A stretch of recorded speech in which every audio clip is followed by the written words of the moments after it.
Jésus-Christ, il peut venir n'importe quel moment. Il peut venir n'importe là.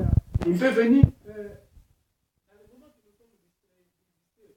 Alors, la Bible nous dit ici qu'ils ne mourront pas tous. Parce que Jésus-Christ, il peut venir aujourd'hui. Il y a des gens qui ne sont pas encore morts. Mais ces gens-là, ils ne vont pas aussi monter avec cette corps que nous avons. Mais ils vont recevoir un corps corruptible. Donc, dans un clin d'œil. Dans un clin d'œil, les gens, ils seront enlevés. Donc, tout est possible à Dieu. Il y a beaucoup de gens qui ne croient pas à la résurrection.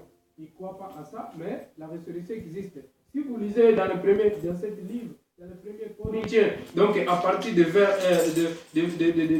chapitre 15, verset 1 à 58. Donc, vous pouvez lire calmement pour comprendre que l'apôtre Paul avait parlé beaucoup de la résurrection.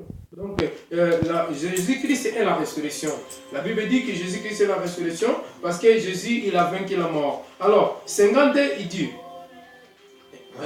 52. Oui, mais j'arrive pas à tourner la page parce qu'ils sont collés là, les pages.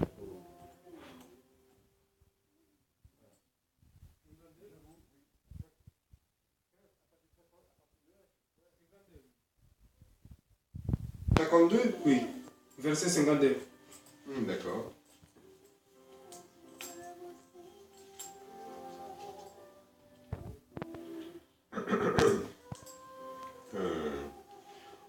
En un instant, c'est ça? Oui. Alors, en un instant, en un clin d'œil, à la dernière trompette, la trompette sonnera et les morts ressusciteront incorruptibles et nous serons tous changés. Amen. Donc, ça veut dire que dans un clin d'œil, les morts, ils vont ressusciter. Et dans un clin d'œil, nous serons tous changés. Donc, quand Jésus-Christ reviendra, nous serons tous changés. Ceux qui seront vivants, ils vont être changés. Et nous serons changés. Donc, il n'a pas dit tous, il a dit et nous serons changés. Donc, ceux qui sont acceptés Jésus en tant que Seigneur Sauveur, il sera changé. Ce n'est pas tous, parce que ceux qui croient pas en Jésus en tant que Seigneur et Sauveur, ils ne vont pas être changés parce que, comme l'apôtre Paul dit dans cet verset, que les pauvres et les frères ne vont pas hériter le royaume du ciel.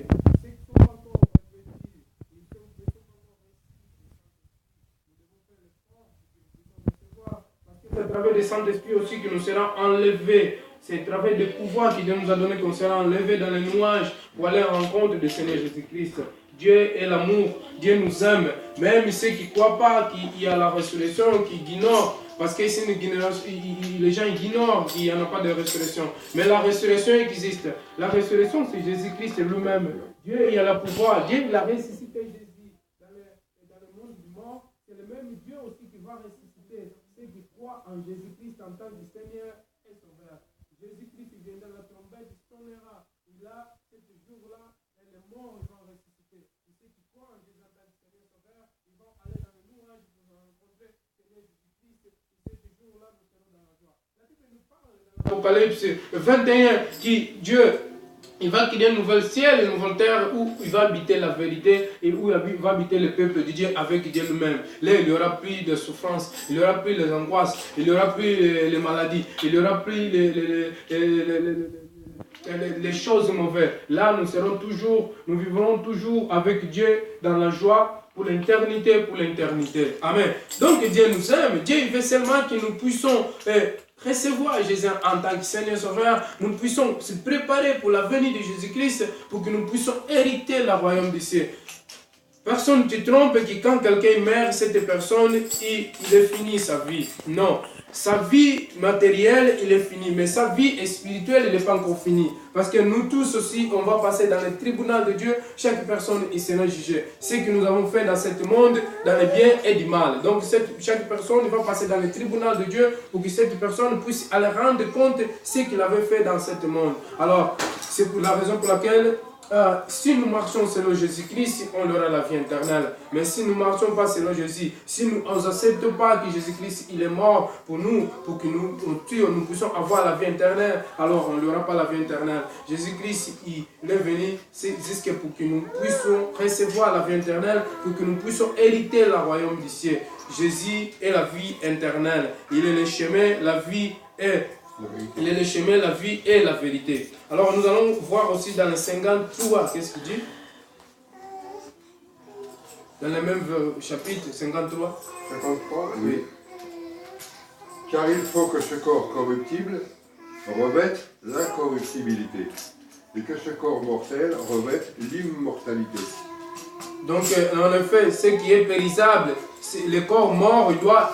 Cet corps que nous avons, c'est un corps mort. Alors, il va vertir un corps incorruptible. Ça veut dire un corps immortel. Donc, ça veut dire que nous serons transformés et nous allons vertir s'habiller d'un corps immortel. Parce qu'après la résurrection, même ceux qui ne vont pas mourir, qui vont à la rencontre du Seigneur Jésus-Christ, ces gens-là, ils ne mourront jamais, ils seront maintenant comme des anges. Ça veut dire qu'après la résurrection, les gens qui vont ressusciter, donc ils ne mourront jamais. Comme Jésus-Christ, si Jésus l'a vu qu'il est mort, Jésus était mort déjà, Jésus-Christ, il est immortel pour des siècles et pour toujours. Alors, ceux qui meurent et qui vont ressusciter aussi avec Jésus-Christ, ils vont revêtir un corps corruptible. Alors, il sera des immortels. Donc, il ne mourra jamais. Il sera comme des anges. Les anges, ils sont immortels. Vous pouvez prendre ton arme pour tuer un ange. Si vous voyez un ange, mais il ne mourra pas. Parce qu'il est immortel. Alors, nous serons comme ça aussi. Mais, de ce moment-là que nous avons ce corps-là, alors nous sommes mortels. Il y a beaucoup de gens qui disent que non, mais toi tu crois en Dieu, toi tu es chrétien. Mais pourquoi les chrétiens aussi meurent? Non, parce que nous devons mourir. Ce corps-là, c'est un corps qui est immortel. Mais après, nous allons recevoir un corps immortel. Donc là, on ne mourra jamais. Parce qu'on sera comme des anges. Amen. Alors Dieu, il est un Dieu tout-puissant. Alors, il est un Dieu des miracles, il est un Dieu d'amour. Ce n'est pas seulement moi qui ai accepté Jésus-Christ en tant que Seigneur Sauveur, mais ceux qui ne sont pas encore aussi acceptés Jésus en tant que Seigneur Sauveur, ils acceptent Jésus-Christ, ils reçoivent Jésus en tant que Seigneur Sauveur. Et comme la Bible dit dans les Romains chapitre 19, si je ne me trompe pas, la Bible dit que non. Ceux qui confessent que Jésus-Christ, nous allons voir dans les Romains chapitre 10, verset 9, qu'est-ce qu'il dit? Chapitre 10? Oui, 19. Chapitre 19. Oui, Romains chapitre 19, qu'est-ce qu'il dit? J'y arrive.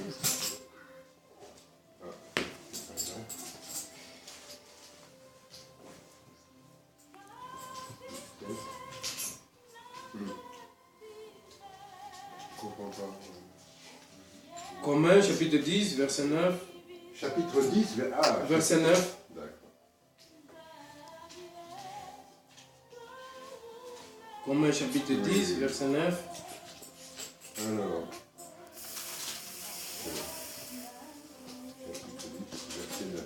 Si tu confesses de ta bouche le Seigneur Jésus, et si tu crois dans ton cœur que Dieu l'a ressuscité des morts, tu seras sauvé. Amen.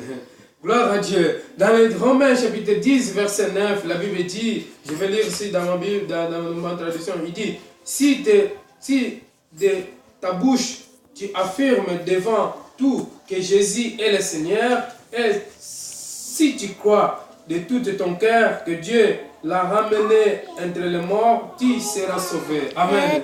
Alors si tu crois en Jésus-Christ en tant que Seigneur et Sauveur, si tu confesses dans ta bouche que Dieu il a ramené des morts, tu seras sauvé. Alors c'est simple, être sauvé, il dépend de toi, il dépend de moi. Donc si nous confessons que Jésus est le Seigneur, tu seras sauvé. Si nous confessons que Dieu il a ramené Jésus-Christ, le Seigneur du Seigneur, de la mort, dans le monde du mort, à la vie éternelle, alors tu seras sauvé. Alors nous allons continuer dans le 1 Corinthiens chapitre 15, verset 54. Qu'est-ce qu'il dit 54? Attends, 1 Corinthiens chapitre 10. Chapitre 15, 15. verset 54. Ouais,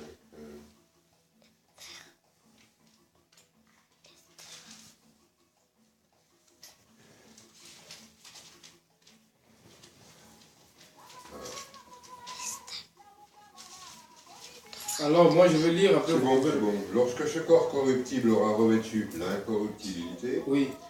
et que ce corps mortel aura revêtu l'immortalité, alors s'accomplira la parole qui est écrite. La mort a été engloutie dans la victoire. 55. Ô mort, où est ta victoire? Ô mort, où est ton aiguillon? Lorsque ce qui est périssable sera revêtu de ce qui est impérissable, et ce qui meurt, ce sera revêtu de ce qui est immortel, alors se réalisera cette parole des Écritures. La mort est supprimée de la victoire est complétée. Est-ce que vous pouvez dire Amen? Alléluia. Amen. Dieu il va supprimer la mort. Parce que